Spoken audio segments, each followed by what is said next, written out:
Of course, we can't end with a turret, because, you know, turrets, they're part of Black Mesa source. Unless these turrets are friendly, in which case they will deactivate them, and that would be nice. I'm really hoping on this one. Guys? Ah.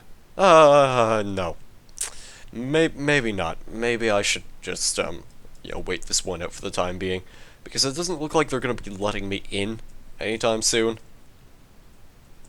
Ah, boy. Just keep delaying this further, guys. I don't mind at all. Gordon Freeman, there we go. So this is the guy, huh? Thought you'd never make it. Nonsense, Hunter. Nothing stands in the way of our errant knight in shining high-impact reactive armor. Guess not. Right then. This way, Dr. Freeman. We've been expecting you. Ooh. So do we have cake yet, guys? Guys. Come on, tough guy. Let's get moving. Okay then. Before you, So pushy. supply depot for our first survey team. Quite a few handsome specimens were collected from the border world and brought back this way. Before the survey members started being collected themselves, that is. These Oh. records have given us reason to suspect that there is an immense portal over there, created and maintained by the intense concentration of a single powerful being. I'm sure that you will know it when you see it. I am loath to say this, Gordon, but you must kill it. You'd better kill it. No ifs, ands, or asses about it. Of course, you owe us nothing, Dr. Freeman. But you've come this far. You know as much about these creatures as anyone. Enough to know that if you don't wipe it out, well, let's put it this way. There ain't gonna be much for you to come home to. Yes. So if you're willing, my colleague is waiting for you at the main portal controls. Dr. Steinman will open the gates for you. And don't let Hunter's brash attitude frighten you. We've all been a wee bit rankled since the incident. He'll equip you with the proper armaments for the task ahead. Do hurry. Well, to give him credit, despite his little grumpiness nature, at least he has a bit more character than, well, say, the million clones of Barney in the original Half-Life game. So I guess there is that. But it looks like there are a few things we could pick up around here, I guess. I'm just gonna look around. I mean, there's not really much of a point to being here. I guess there was that scientist lady who watched out for us, but that was the extent of it. There's not really much here. I think there was another hazard suit, actually. But I can't pick this up, unfortunately. That would be pretty funny if you could, though. If you could wear, like, a double hazard suit.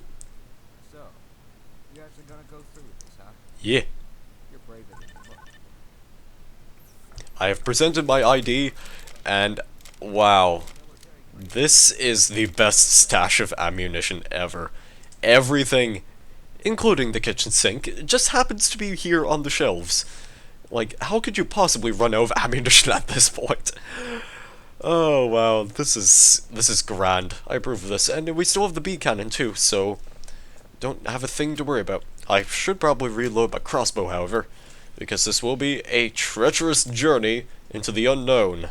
Dr. Freeman, so glad you made it. Will you please open the door? One final accoutrement. Oh right, the long jump module. I think I remember this.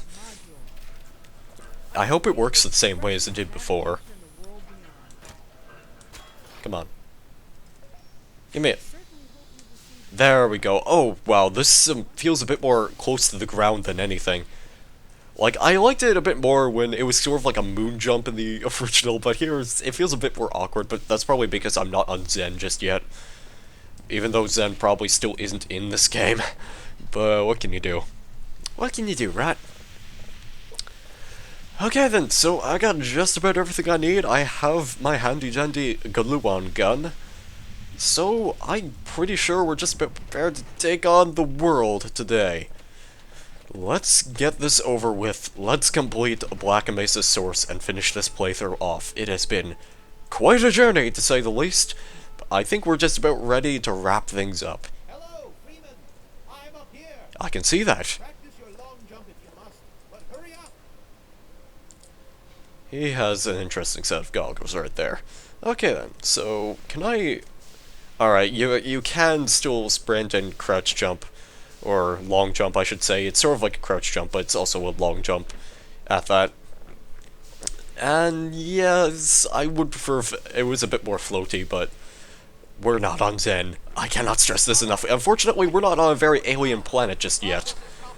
Unless you consider Earth to be as alien as anything, in which case, you know, fair enough. If you believe in the existence of other intelligent life forms out there, then I support it. Yeah, start the phase. I'm just here to kick ass and chew bubblegum. And I'm all out of ass. Seriously, where are the enemies? Give me some enemies to shoot, because I know there are gonna be enemies in here. Like, this wouldn't be the completion of the game without there being a few mooks to shoot at, so come on then, let's quick save. This seems like a very opportune time to quick save and watch this really brilliant sequence happen. And yeah, this is exciting. So, let's just go, there we go, that's the start of it. You do indeed have a breach, and I kind of expected there to be a bit more of a steady wave of enemies, but it looks like they're just throwing everything at you. Everything that they got, so... You know, I have no complaints though, because it gives me a few more things to shoot at, in which case I will not be bored by the sequence. And plus there's plenty of ammunition for the glue-on gun here, so it's like they pretty much want you to use it in this situation. The trouble is, I can barely see any of the enemies over there. Oh! Vortigaunts, this is new. Okay, so that's what was hitting me. I don't remember actually being a Vortigaunts in the original sequence, so that's actually kind of interesting, how they decide to throw these enemies in additionally. Although, these ones are proving to be a bit annoying, to say the least. I'm out of glue-on gun ammo. If I could just... How much health do you have? Okay, this is, this is a problem. Let me up here. Oh, hey, that's, more projectiles. That's not quite what I wanted. God, I need to get rid of those floaters. The floaters are probably some of the most annoying enemies in this game. And if this happened to have the next part of Half-Life on it, it would probably prove to be even more annoying, despite being on an area with probably low gravity, I'm going to assume. Get myself into position? Okay, then, tap quick save.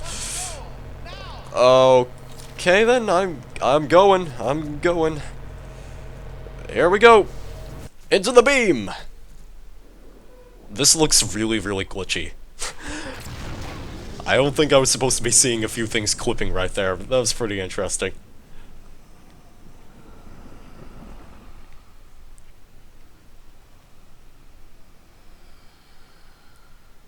Heavy breathing. And that was it! That was Black Mesa Source! The game. The free version before it was actually released on Steam. Well then, this has been a bit of an interesting playthrough, I will admit. I'm kind of sad to admit this. I didn't fully enjoy Black Mesa Source. I could not quite appreciate it as much as the original Half-Life. I think that really has to do with the pacing. The pacing of the original Half-Life felt good enough. You found a decent amount of enemies, there was a decent amount of platforming which you had to do, a few puzzle solving here or there, but it was no big deal. It all kind of sort of blended together in the original Half-Life. The enemy encounters were a little more common, but you could always form a strategy around how you defeated those enemies. Here, it felt like there was a severe lack of enemies early on in the game, and I'm probably kind of wrong on this, but I was not fully entertained by what I was encountering. Some of the chapters, well, for the most part, they were about as long as they were in the original game. Some of them were, in fact, pretty short. I think On a Rail was actually severely shortened because there wasn't that like, maze rail section, which was in the original game. But, I think that was about the extent of it. Like, it's really difficult for me to say what I didn't really enjoy about this game, because it's basically Half-Life the HD remake, and on paper, that sounds like a really good concept, and the execution here is pretty well done, I will admit, but something about this game just did feel pretty lacking, and it wasn't, like, the end of the game, because I know that this game is incomplete, they're still in development, they are still developing Zen currently, as far as I know, and I'm pretty sure that the current release of Black Mesa Source, excuse me while I try to remember the name of the game I'm just playing, I'm pretty sure it has multiplayer added to it, and they might have changed a few things about the campaign. I will probably consider buying this game when it is on full release, because I did not fully enjoy this, and I want to see if they make any more changes to the current version as is. Maybe I'll check a few things out, maybe I'll take a look at some playthroughs here or there, just to see what's going on with this game. Oh, in loving memory of Jesse Wingert, that's kind of sad. Anyway, yeah, Black Mesa Source, would I recommend it? Well, I would probably recommend you buy the latest version that was just released on Steam. It is considered early access, so you should probably get it while you still can. It's only $21. Or if you were like me and you didn't know about the newest version being released anytime soon, then you could probably play the free version, which I'm sure is still around somewhere on the internet. You could probably find download links maybe on their official website or something. Of course, it is considered outdated at this point, so I don't know. It's really your call, and play for yourself if you like Half-Life. I mean, I didn't really enjoy Half-Life 2 all that much. I sort of enjoyed the sections of that game where it sort of emulated Half-Life 1, and I'm kind of applying the same principle here. I did sort of like this game. It did have its strengths, it had its weaknesses. Some of the enemy encounters felt a little bit lacking, and especially the military. I did not like the sections with the military at all. I think that was probably my least favorite part of the game. And the trouble is, there is a lot of that. And the even more trouble is, I didn't really mind it that much in the original Half-Life, but that's probably because you kind of sort of gain knowledge of how the enemies react and how their AI works, and you could probably apply that same logic here, but right now I'm just not feeling the motivation to play this game again, mostly because it is a Half-Life HD remake, and I played Half-Life so many times before, so yeah, I'm kind of conflicted, really. But I would recommend you play this game. And I would just like to apologize here at the end of this for the inconsistency in uploading schedules, because I didn't really feel much motivation to play this game in the first place, and that was definitely a contributing factor to why I didn't really like this game very much. I just didn't feel motivated to play it, and that caused this playthrough to stretch out rather needlessly. That's about it, though. So hopefully in any future playthroughs, I'll try to keep more of a consistent upload schedule, and that probably means there will be less in the way of Team Fortress 2 content, which I also focus on if you follow this channel. But there you go. And that's going to be the end of it, so thank you guys very much for watching. Have a great day or evening, and I guess I will see you in the next playthrough. Goodbye.